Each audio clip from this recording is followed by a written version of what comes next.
standard personnel and saw nothing wrong with that. Then why do they want to be heroes of their own mistakes, wrong planning, and inefficiency? He charges that Zambians have not forgotten the ethnic cleansing witnessed in all government institutions under the PF's Kambwili and Calabar, in which some tribal groupings could be retired in national interest, which as a result of the divided states in which the country was left, Zambians went for pause in 2021 to stamp out tribalism by removing the PF. Mr. Imenda has, however, congratulated Mr. Walia on his well-deserved redeployment and has also applauded the New Dawn government for seeing it fit, based on proven merit, to send Mr. Walia into the Foreign Service, given that President Hakainde Hichilema is pursuing a path of economic diplomacy. The caliber of Zambians to be deployed in the Foreign Service is expected to be very high for the sake of the nation, without compromise on that.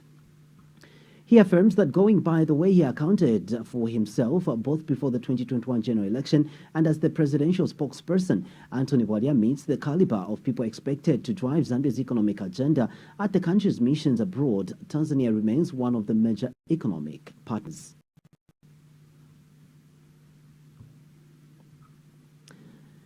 Police in Lusaka have shot dead one suspected dangerous criminal and recovered an AK-47 rifle with ammunition. The incident occurred on January 27, 2023, around 18 hours along Kasangola Road. Assistant Public Relations Officer Godfrey Chilabi has confirmed the incident in a statement, saying acting on a tip-off from an informer that criminals were about to stage a robbery, the anti-robbery squad was quickly dispatched to the area. Mr. Chilabi adds that facts of the matter are that anti-robbery squad spotted a Toyota Axiom along Kasangola Road, matching the description given by the informant, which was packed by the roadside, with 3 suspected criminals standing outside.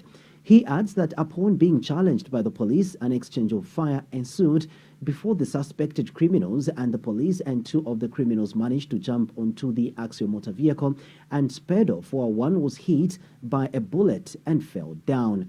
He notes that when officers advanced to pick him up, an AK-47 rifle with an erased serial number with 4 rounds of ammunition was recovered. He was then picked and rushed to University Teaching Hospital for treatment, where he was pronounced dead upon arrival.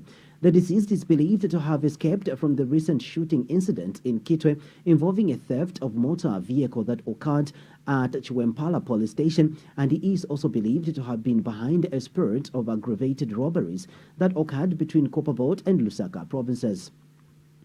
An inquiry rifle has since been opened, while a manhunt has been instituted into the other 2 who fled. The body of the deceased is in University Teaching Hospital mortuary awaiting post-mortem.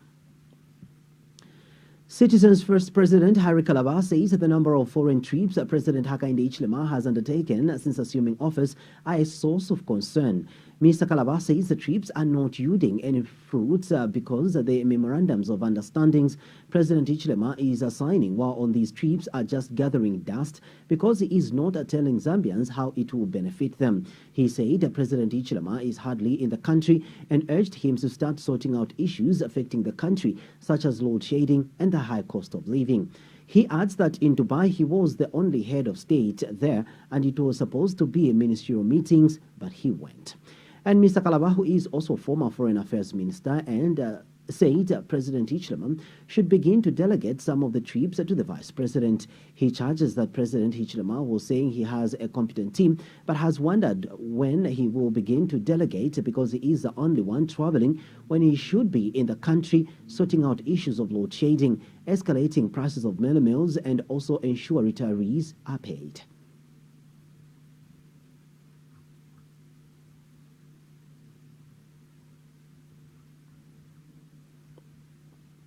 Close to 500 families have been displaced in the valley area of Chief Sandway's area in Lusangazi district after their houses were submerged in water.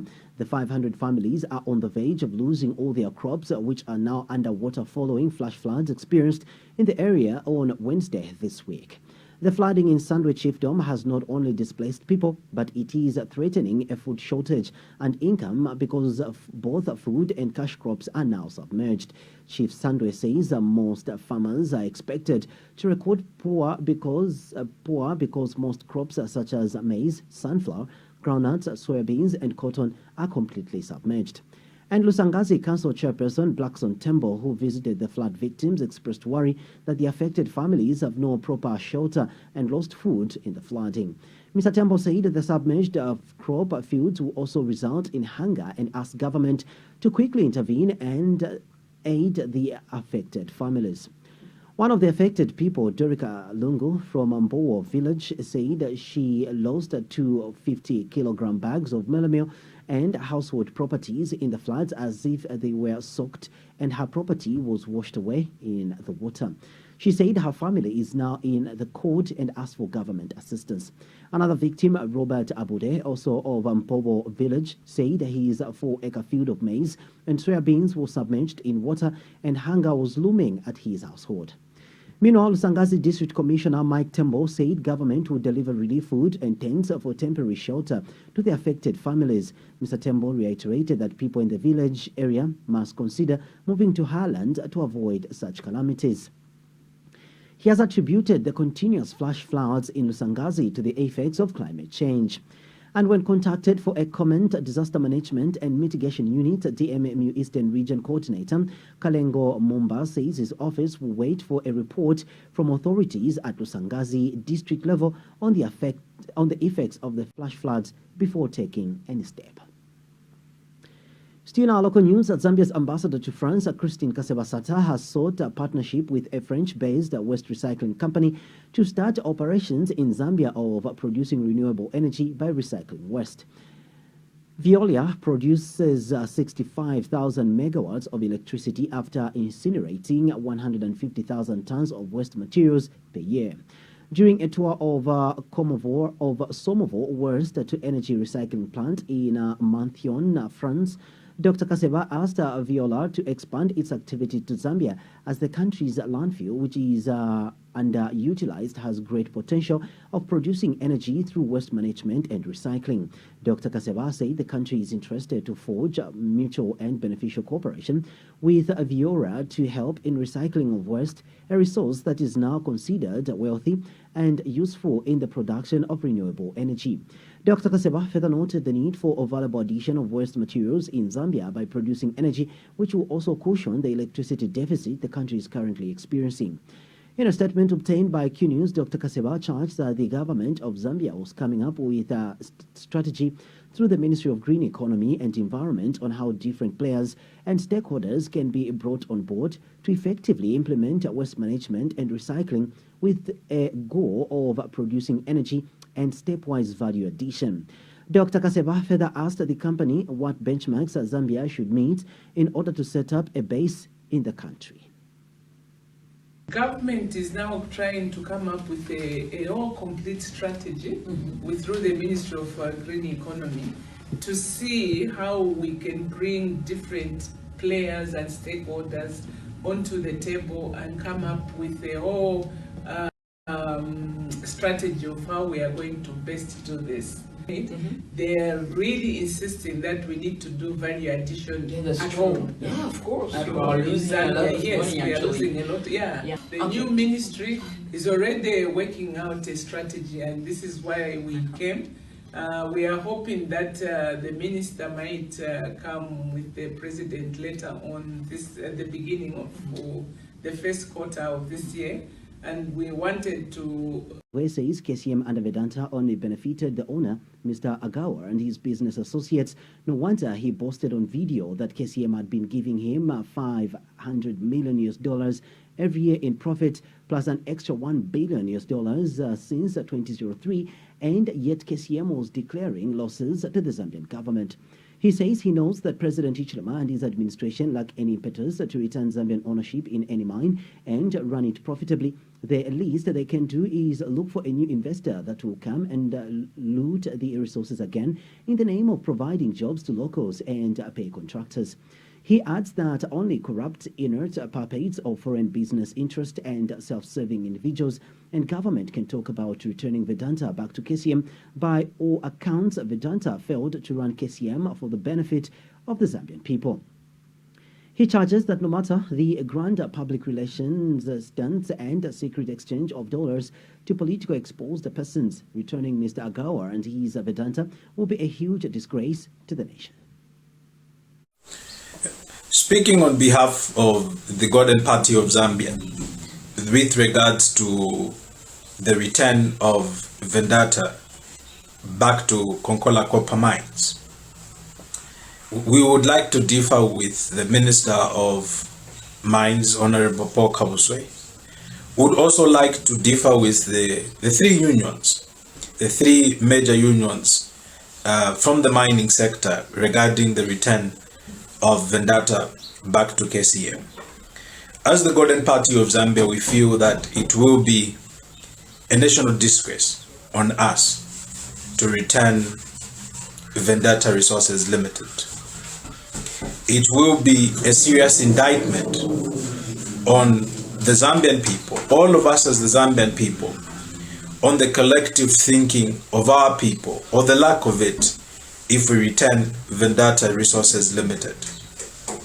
In fact, the CEO, the chairman of Vendetta, Mr.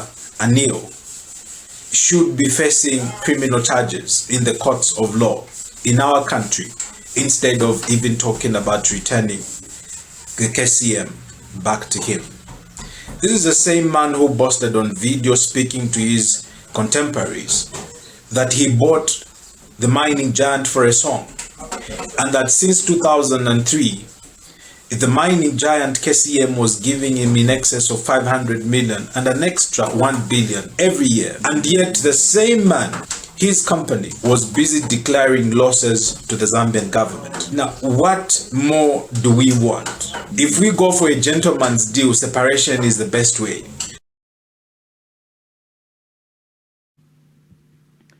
The desire to have a provincial museum in Muchinga province is slowing becoming a reality as development of the design drawing is on course. Muchinga Province Permanent Secretary Henry Makungule has called on stakeholders in the province to up their game in actualizing the construction of a provincial museum. Mr. Makungule says that the realization of the museum in the province calls for concerted efforts from all key stakeholders. He says the provincial museum, which will have a component of an information center, is important, especially that it is one of the sites that will be showcased during the Muchinga Investment Forum and expo slated for 3rd to 8th of October this year. The PS charges that the information center will provide an opportunity to investors and other expo goers to learn on the political history of Muchinga province and the contributions made during the struggle for the independence of Mother Zambia, among others. Mr. Mkongole has since implored stakeholders in the province to work together and be committed in order to succeed in constructing the provincial museum. And Provincial Infrastructure Officer Andrew Njelesani says that the design drawing for the museum is on course. Engineer Njelesani adds that the museum will be designed in a way that it has characters that will on its own tell a historical story. Meanwhile, stakeholders in the province are elated that design works for the museum is being developed. The Global Tobacco Control Civil Society, including Zambia civil societies in tobacco control, have welcomed the expulsion of tobacco giant Philip Morris from Medicago, the corporation involved in Canada's major government-backed COVID-19 vaccine collaborations. The news follows the rejection of the Medicago Qtv vaccine by the World Health Organization due to the corporation's tobacco industry ties. Tobacco Free Association of Zambia Executive Director Brenda Chitindi says that tobacco control groups have argued that financing and approving any drug that has links to the tobacco industry violates the World Health Organization's Framework Convention on Tobacco Control, a global public health treaty that came into force in 2005 and Zambia signed in 2008.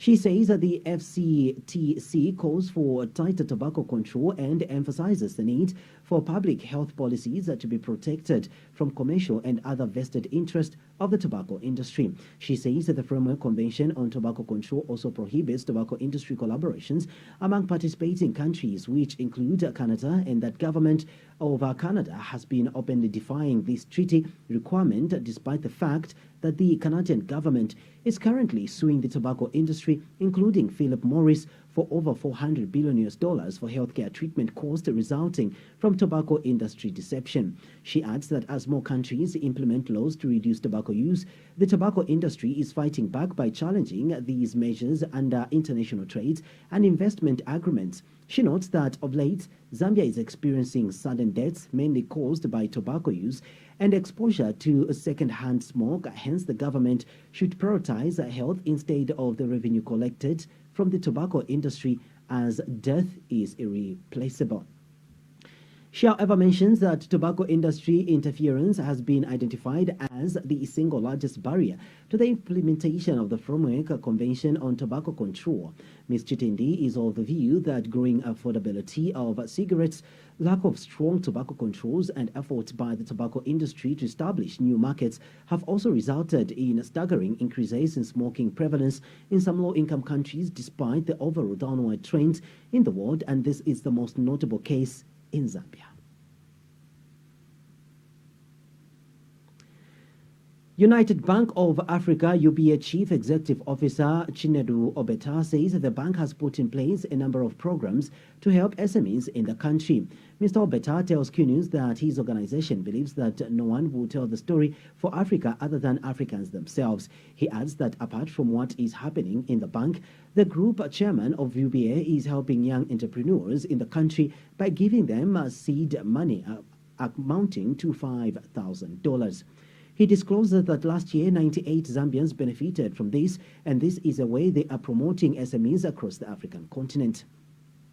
He notes that SMEs are engineers of most economies, hence there is need to replicate the same thing in Zambia, and this can only be done by supporting these young entrepreneurs. Bank, we have so many things we are doing to support SME. One thing about UBA is that we believe that nobody will tell the story in Africa other than Africans.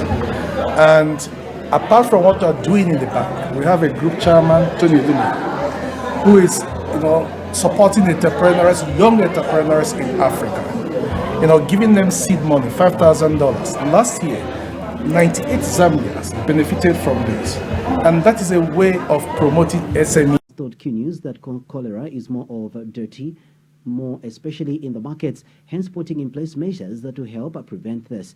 He adds that Katuba, being partly peri-urban, has a lot of markets, but the council recently brought a tractor that has a tipping that is helping in the collection of garbage to avoid the spread of cholera.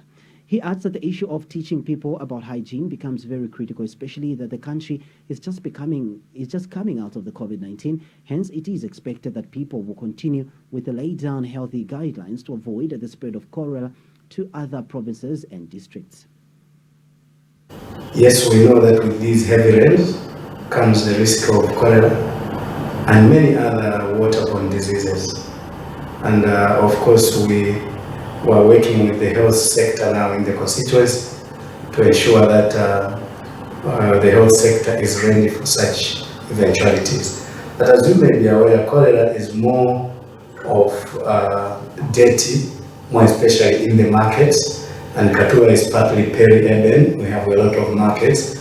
But for us, I think we are very lucky that the council recently bought us a tractor, a garbage tractor, which has a tipping trailer as well, and we are making sure that through the council, which is Chibondo Council, garbage is not collecting as it used to collect before. And of course, the issue of teaching people about hygiene becomes very critical. We have just come out of COVID. We expect that people will continue washing their hands, will continue following the COVID restriction procedures, and those will help a lot for cholera as well. And so much of it is sensitization and ensuring that whichever food they eat is warmed. But as I have said, mainly cholera starts in markets, and the tractor that was bought for us became very handy. We didn't even know when they were buying the tractor that the rains would be so much, and it would play a very critical role in trying to avoid cholera. So for now, we are okay. We haven't received any reports, but the best is to continue sensitizing so that we don't receive it. They say prevention is always better than cure.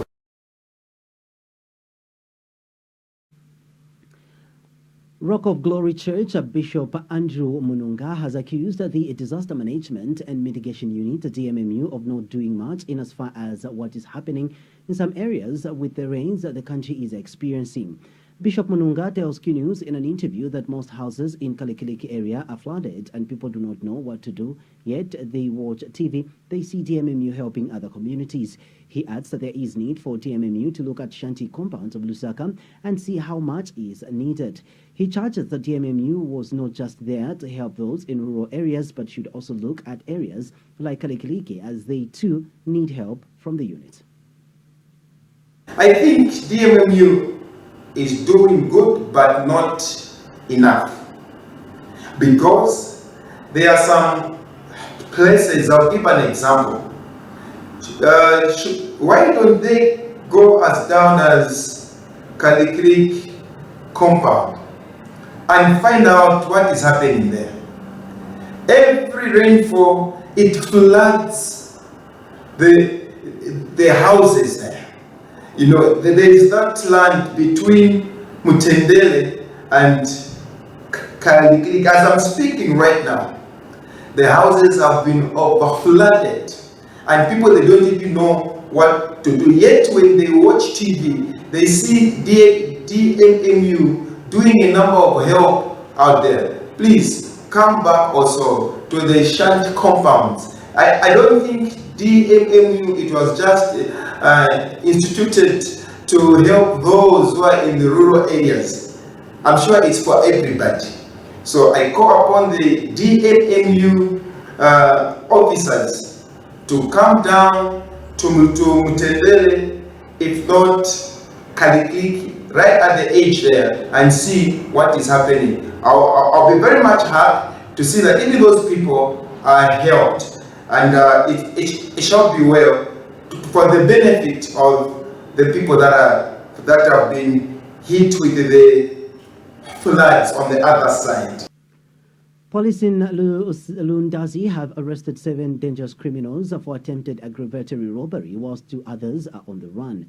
Eastern Province Deputy Commissioner of Police Lucky Monkondia has confirmed the arrests. Mrs. Monkondia has, however, withheld the names of the suspects for fear of jeopardizing the investigations. She said the incident happened on January 25 at Kamzati village in Senior Chief Magodi's area when 5 men broke into Luka Nyirongo's house at night after identifying themselves as police officers and later demanded for money while threatening to kill him with a pistol. Mrs. Monkondia said on the same night, the neighborhood watch officers apprehended a 32-year-old local suspect of Chimwamutaba village in Chasefu after the victim positively identified himself. The Deputy Eastern Province Chief, Eastern Police Chief said investigations continued until on Friday when a Toyota Mark II registration number ABR 4612 pale in color was spotted parked at a named lodge in Lundazi where it was impounded.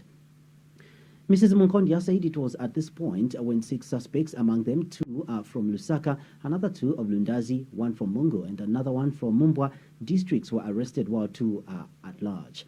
He said police recovered a toy pistol, 2 taser guns and a bag containing... Russia has pounded Ukraine with a barrage of missiles and drones. Ukraine says it shot down most of them, but that the attack has left at least 11 people dead. The strikes came directly after Western allies promised to send Ukraine more powerful weapons to help repel Russia's invasion. Canada is the latest country to promise Leopard tanks for Ukraine's army. This is all that remains of Helena Panosyan's home on the outskirts of Kyiv, the huge crater, the site of a Russian missile hit. She was at home when the attack happened, but miraculously escaped without injury. I was in my bedroom when the house was hit. I had to crawl out through the destroyed walls. She's now lost her home and everything in it. Elsewhere in the capital, another missile killed one person and wounded 2 others. It's not the first time. This is the 4th or 5th time. We have already lost count. The latest attacks hit critical infrastructure across the country. Here in Odessa, power facilities were damaged, forcing residents to queue for emergency water supplies. This woman fled here from Kherson with her children. She says the war is taking its toll. We hope that all of it will pass. Psychologists will work with the children. After today's attack, it got kind of scary again. When the shelling started today and the power and then water were out, the children started to be nervous again.